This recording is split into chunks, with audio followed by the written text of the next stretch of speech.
Vous accompagner au plus près de votre activité, vous aider à décider, c'est notre engagement. Plusieurs fois par an, nous faisons le point sur votre activité. Conjoncture économique, tendances du secteur, de filière et leviers à activer pour mieux anticiper l'avenir. Bienvenue dans Serre France Côte d'Armor, le podcast, un espace dédié aux adhérents et aux acteurs du territoire. La cybersécurité, c'est un peu comme l'intelligence artificielle. Tout le monde en parle, mais se perd vite sur le sujet. Aujourd'hui, on va creuser un peu avec Jean-Luc Gillot, multi-entrepreneur costarmoricain, qui a été concerné de très près par ce fléau. Michael Marie, responsable infrastructure et sécurité des systèmes d'information chez Serre France Côte d'Armor, va également nous éclairer sur cette dimension. Bonjour à tous les deux, messieurs. Bonjour. Bonjour. Michael, on va commencer par une question simple. Aujourd'hui, quelle est l'ampleur actuelle du risque cyber pour les petites entreprises ? Le contexte fait qu'aujourd'hui, on se digitalise beaucoup et donc il y a beaucoup d'échanges et on s'expose beaucoup sur Internet. Donc c'est un peu antinomique avec la cybersécurité parce que le fait d'être exposé, on a une multitude d'attaques qui est grandissante depuis plusieurs années et ça ne va qu'en grandissant. Donc on a eu Via Médis en début d'année, mais Boulanger, SFR, Free, on en voit tous les jours et voilà, c'est inquiétant de savoir qu'on a autant de données de tout le monde. En fin de compte, 800 Français sur 10 sont sûrs de retrouver ces données sur le dark web. Ah oui, quand même. Au final, on parle de grandes marques. Ça, c'est ce qui nous est transcrit par les médias. Mais quel est le type d'entreprise le plus ciblé ? Est-ce qu'il y en a qui sont plus vulnérables que d'autres ? Oui, bien sûr. C'est principalement les TPE. Qui sont vraiment très ciblés. Après, il y a les collectivités puis les établissements de santé, mais le gros pourcentage, c'est quand même à peu près à 70% les TPE. Est-ce qu'on a un chiffre justement sur le nombre d'entreprises victimes de cyberattaques chaque année ? Alors, sur 2024, on était à 385 000 attaques. Ce qui fait un pourcentage énorme finalement. Voilà, ouais. C'est surtout dû au fait que les TPE, il y en a quand même beaucoup sur notre territoire et puis pas forcément sécurisés par rapport à des gros groupes qui, eux, ont pris la mesure de la cybersécurité à cœur et donc sont beaucoup plus sécurisés et donc moins attaquables. Oui, parce que les grosses entreprises, au final, elles dépensent une partie de leur budget dans ce contrôle-là, dans cette prévention, mais au-delà de réserver un budget, quel est le coût moyen d'une attaque ? Une fois que les choses sont trop tard, quel est le coût ? Alors pour une TPE qui n'est pas sécurisée, le coût moyen en France est 58 600 € exactement. Donc ça peut cracher une entreprise. Voilà, tout à fait. Donc il y a une grosse partie, c'est pour ceux qui payent la rançon, à peu près à l'auteur de 25 000 €. Il y a 25 000 € à peu près qui est aussi dédié à justement se sécuriser pour éviter que ça recommence, mais aussi à avoir des outils, à payer des outils, à financer des outils. Et puis le reste, à peu près à plus de 7 000 €, c'est la perte d'activité qui a eu lieu pendant la cyberattaque. Le tout groupé fait 58 600 €. Alors là, j'ai entendu le terme de rançon. Au final, c'est une prise d'otage, une cyberattaque ? Pour les rançongiciels, il y a différents types d'attaques, mais pour les rançons, c'est ça. On vous bloque toute votre activité et derrière ça, on vous demande une rançon si vous voulez continuer à travailler. Et à quel point les dirigeants sont préparés aujourd'hui à ce genre d'attaque ? Très très peu malheureusement. C'est vrai que même si maintenant dans les grands groupes on arrive à avoir des personnes qui sont dédiées à la sécurité comme moi par exemple, mais dans les TPE principalement on n'a pas soit ni le budget soit le temps dédié à une personne, ça coûte cher et donc on n'est pas forcément à même de répondre à une cyberattaque. Jean-Luc, on va revenir sur ton attaque à toi, celle à laquelle tu as été vraiment concerné de près, mais à quel point toi tu étais préparé à ce type d'attaque, de fléau ? Pour nous, ça a été une belle surprise, un joli matin d'été en juillet, où c'est qu'on arrive le matin, notre serveur était planté avec un message d'hameçonnage en anglais. Alors, je me rappelle plus le montant de la rançon qui était demandée. C'était pas ce qui nous embêtait le plus, entre guillemets, puisqu'on comptait pas payer. Mais effectivement, aucune préparation. Donc, la première réaction, aucune préparation, bien sûr. Oh non, c'est une grande surprise, parce que en tant que petite entreprise, on n'imagine pas, on se dit, mais qu'est-ce qu'ils vont venir chercher chez nous, quoi, en fait, tout simplement. Et on n'a pas de data qui puisse intéresser des force étrangère, entre guillemets. Et pour autant, ça arrive partout. J'étais dernièrement à une expertise où c'est qu'on voyait une map monde avec toutes des flèches en permanence qui allaient comme des missiles pointés sur plein d'endroits dans le monde. Enfin, ça vient surtout des pays de l'Est ou d'autres endroits, ou d'Afrique même. Mais même Amérique du Sud aussi, je crois, de mémoire. On n'a aucune... En tout cas, maintenant je fais très attention, mais à l'époque... aucune préparation, quoi. Aucune préparation, non. Michael, tu avais quelque chose à rajouter, justement ? Ouais, parce que du coup, tu t'es fait pirater au mois de juillet. On peut aussi soupçonner que le fait que le mois de juillet, fin juillet, début août, c'est là où il y a des périodes aussi estivales, et puis les dirigeants sont potentiellement en vacances. Et ils en profitent d'autant plus sur des ponts, sur des périodes comme ça. Période de relâchement, quoi. Voilà, tout à fait.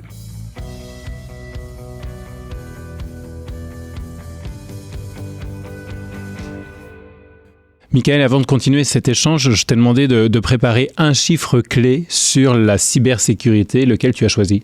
Donc pour le chiffre clé, moi c'est plutôt 55%.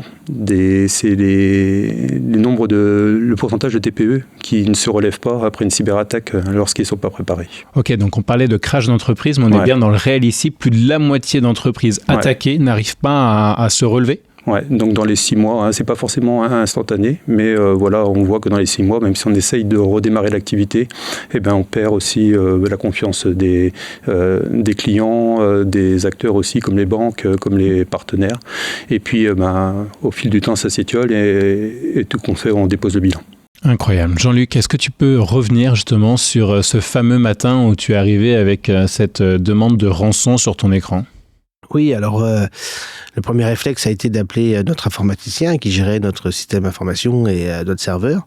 Donc ils sont arrivés très rapidement, au bout d'une heure à peu près. Et alors autant, comme je disais tout à l'heure, on n'était pas préparé, autant on était en grande partie sécurisé. C'est-à-dire que on était très très prévenant sur les sauvegardes dans l'entreprise. Donc ils ont réussi à relancer le serveur dans la journée en fait, donc via la sauvegarde de la veille, puisque nous on travaillait sur des systèmes de bande avec une cassette par jour. Et donc ils relancent le serveur pour milieu d'après-midi.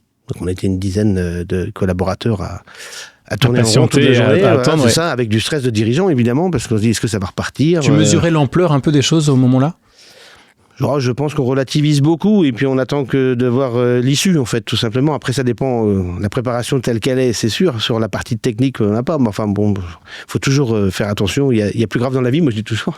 Oui. Mais pour autant, 55%, c'est un chiffre qui me surprend et qui m'étonne et évidemment qui est fortement crédible parce que tu perds tous tes éléments. Moi, si admettons on avait perdu tous nos devis, et bien sûr qu'on y réfléchit après. Tu perds tous tes devis, tu perds toutes tes factures, tu perds toute ta data, toute l'histoire de l'entreprise, qui est depuis 25 ans en fait informatisée. Donc on a réussi à redémarrer dans l'après-midi, et sauf que l'origine du problème n'ayant pas été trouvée, c'est reparti de plus belle en une demi-heure. Ah oui, ils avaient vraiment bien préparé leur coup. C'est ça. Et donc en fait, il a fallu recommencer avec la cassette de J-2, du coup, de J-1, mais en faisant un peu plus attention peut-être au redémarrage, et on a réussi à 1h du matin à relancer tout le système. Quelles ont été les premières conséquences au final pour ton activité ou tes activités, puisqu'au final il y a eu les 2 entreprises qui ont été hackées. Complètement. En fait, les conséquences sont sur la partie purement technique, c'est-à-dire notre métier. On a pu redémarrer normalement, c'est-à-dire l'activité. Par contre, on avait mis en place depuis quelques années un système de GED et puis de planification, donc gestion électronique documentaire et puis un logiciel de planning. Et ces éléments-là, c'est là qu'on a découvert qu'ils n'étaient pas sauvegardés en fait. Donc ça nous permet de faire maintenant un peu plus attention à ces choses-là aussi, parce que là, il a fallu les réinstaller avec des coûts, comme tu viens de dire tout à l'heure, Michael, où c'est qu'il a, c'est dans ces cas-là, on vient vous voir, mais il n'y a pas de pitié.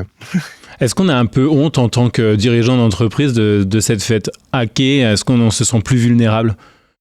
Moi, personnellement, j'ai pas eu ce sentiment. Non. J'ai vraiment eu le sentiment que du coup c'était possible dans tout type de boîte et surtout la réaction de faire de plus en plus attention, sensibiliser les collaborateurs, faire attention à nos investissements dans le système d'information de façon à ce que tout soit bien sauvegardé, que ce soit facile à redémarrer. Et puis je pourrais rajouter, c'est qu'il n'y a plus de honte à avoir maintenant. Je veux dire, on ne parle plus de quand est-ce qu'on va se faire cyberattaquer, c'est plutôt maintenant quand. Et on sait que tout le monde va y passer quasiment. Et donc il n'y a plus de honte à avoir. Et au contraire, le fait de le dire, c'est aussi un échange qu'on peut avoir. Et puis c'est un retour d'expérience qu'on peut donner aussi à d'autres entreprises. Pour faire progresser chacun au final là-dessus dans sa sécurité. Quelles évolutions majeures au final on voit aujourd'hui dans le mode d'attaque ou de piratage ? Les attaques, c'est qu'elles sont de plus en plus sophistiquées. Elles sont surtout là où on les attend pas beaucoup. Autant avant, c'était assez simple. Maintenant, comme on parlait tout à l'heure des enseignes qui se sont fait voler les données, le fait de recroiser les données donne beaucoup d'informations et donc permettent aussi d'envoyer des mails ou de contacter des personnes avec quelque chose de très vraisemblant, quoi. Une identité volée. Une identité volée et puis donc on a vraiment l'impression de s'adresser à la personne et donc c'est plus forcément des mails qui sont envoyés un petit peu au hasard. Il y a le nom de la personne, il y a des caractéristiques, il y a des fois même des attaques qui se font avec les faux conseillers bancaires, par exemple, qui ont déjà des informations, ils savent exactement ce que vous avez sur votre compte. C'est des informations qui sont quand même assez poussées. Oui. Ouais, et donc qui permettent d'être vraiment cohérents par rapport à leur appel, quoi. Et aujourd'hui, comment l'environnement réglementaire pousse-t-il à agir finalement ? On avait en 2018 le RGPD, donc la réglementation sur la protection des données, et donc avec des sanctions de la CNIL. Et donc là, c'est du réglementaire pour sauvegarder la donnée personnelle. Et donc maintenant arrive ce qu'on appelle la NIS 2. Donc il y a une NIS 1, s'il y a une NIS 2, c'est qu'il y a une NIS 1. Et donc c'est une évolution de la norme qui va obliger aussi les sociétés plutôt essentielles pour l'État.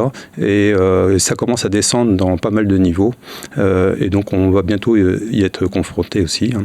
Et donc on aura une obligation de montrer qu'on se sécurise et les sanctions seront les mêmes que pour la RGPD avec la CNIL, c'est-à-dire c'est 4% du chiffre d'affaires mondial si vous êtes international et sinon il y a des amendes simplifiées de 20 000 € forfaitaires. Ouais, on est obligé d'obliger pour protéger derrière. Ouais. Et puis c'est surtout, ça permet aussi de mailler, parce que la sécurité, c'est l'affaire de tous.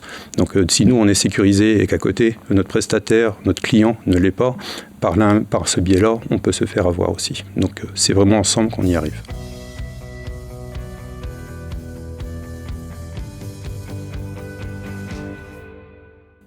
Jean-Luc, si tu avais un petit exercice à préparer en amont de ce podcast, c'était de réfléchir à une initiative marquante. Laquelle est-elle ? Nous, ce qu'on a fait comme travaux suite au hameçonnage là, et au hackage notamment, c'est la prudence sur la sauvegarde.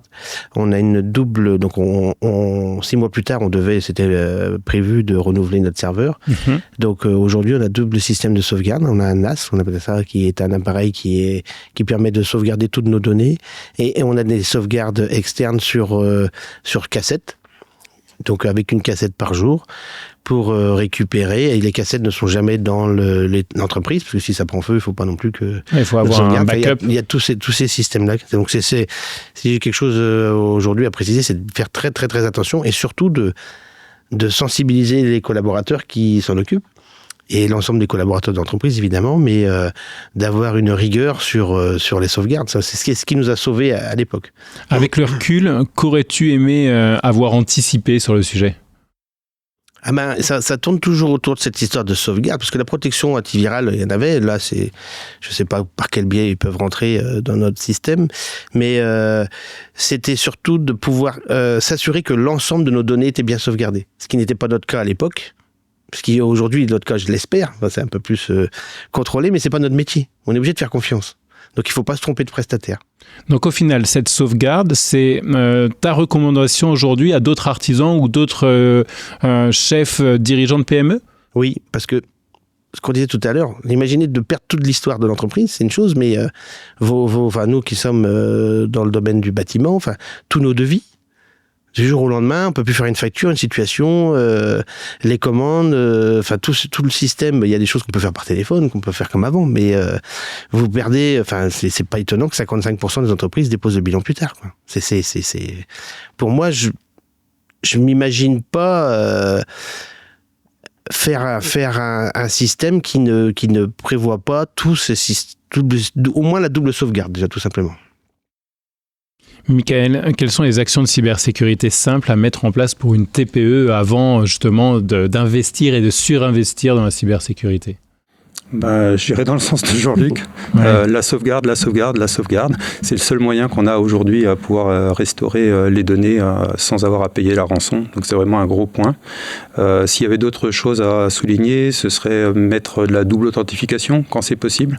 C'est pas forcément possible tout le temps, mais le fait d'avoir la double authentification permet de s'assurer que la personne qui est derrière est bien la personne qui effectue les actions. Et puis la sensibilisation surtout. Vraiment communiquer, mais que ce soit en entreprise comme dans votre sphère familiale ou personnelle, en parler, ça permet d'éveiller déjà et de commencer à avoir une culture cyber à inculquer à tout le monde, quoi. Aujourd'hui, les professionnels ont de plus en plus accès à des formations. Il y a des formations justement qui existent pour justement être avertis sur le sujet ? Ouais, il y a beaucoup de sites aussi déjà qui renseignent, comme Cybermalveillance, comme l'ANSSI, qui permettent d'avoir déjà pas mal d'informations. Nous, on fait aussi de la sensibilisation auprès de nos adhérents pour leur montrer à quoi est confrontée leur entreprise et leur activité, les différentes menaces, comment y répondre. Et puis, s'il faut aller plus loin, on peut aussi s'aider de partenaires qui sont plutôt spécialisés là-dedans, parce que chacun son métier. Et puis, on est bien conscient qu'un chef d'entreprise, mais il a déjà une multitude de choses à faire et qu'il ne peut pas tout faire, il ne peut pas tout connaître. Et faut se faire accompagner. Et on mettra en information de ce podcast les différents liens dont tu viens de parler, justement pour aller chercher un peu plus d'informations. Dernière question, Michael, quels outils ou prestataires recommanderais-tu pour débuter ? Alors pour débuter, c'est pas la partie la plus sympa à faire, mais c'est de faire une cartographie de ce qu'on a à sécuriser d'abord. C'est se dire, on va mettre de la sécurité, c'est bien beau, mais savoir ce qu'on a à sécuriser, c'est ce qui est le plus important. Donc ça peut être des matériels actifs, les ordinateurs, les tablettes, les smartphones, parce que tout ça, c'est des ordiphones, ce qu'on appelle maintenant des ordiphones. Mais il y a aussi la donnée, savoir ça, c'est une donnée, un fichier, un tableur basique que je peux refaire, ça n'a pas forcément d'importance en soi. Par contre, des données vitales de l'entreprise à sauvegarder, il faut savoir qu'il faut mettre la sécurité sur ces points-là, quoi. Oui, donc c'est rendre compte au final de tout ce qu'on a en notre possession pour pouvoir sécuriser l'ensemble des différentes données et l'ensemble des différents outils qui pourraient altérer au plus le fonctionnement de l'entreprise. Voilà, ouais, tout à fait. Jean-Luc, on va résumer justement cet échange et ce sujet de la cyberattaque, de la cybersécurité en 3 mots. Quels seraient-ils ? Moi, je pense que c'est la sensibilisation. Ok. Sensibiliser les équipes. Ça rejoint du coup Michael. C'est ça. On avait aussi vécu une arnaque aux dirigeants, donc on sait ce que c'est. La protection, évidemment, donc aussi bien antivirale par les équipements qui va et la sauvegarde pour pas revenir dessus. Et puis le quand. C'est pas est-ce que ça peut m'arriver, c'est quand est-ce que ça va m'arriver. Le contexte temporel. Il faut absolument se protéger en fait. Ça arrivera à tout le monde. Si tu devais donner un seul conseil à tous les dirigeants qui écoutent, quel serait-il ? On pourrait toujours penser que ça arrive qu'aux autres, mais c'est pas vrai. Donc vraiment la protection, s'assurer que leurs sauvegardes, si elles existent, protègent bien l'ensemble de leurs données, en fait, en tout cas. Merci beaucoup Jean-Luc, merci beaucoup Michael de m'avoir accompagné sur ce sujet de la cybersécurité. Merci à vous. Avec plaisir. Merci d'avoir suivi cet épisode. Chaque secteur évolue et mieux comprendre la conjoncture, les transformations, les métamorphoses, c'est se donner les moyens d'anticiper, de s'adapter et de réussir. Pour aller plus loin, si vous avez des questions ou souhaitez un éclairage complémentaire, les conseillers Serre France sont là pour vous accompagner, vous apporter les ressources adaptées à vos besoins et vous aider à décider. En attendant le prochain épisode, retrouvez également nos hors-séries où nous décryptons des sujets clés qui concernent toutes les filières avec des analyses concrètes et applicables. Si ce podcast vous a plu, pensez à le noter et à le partager autour de vous. À très bientôt et continuez d'avancer avec confiance.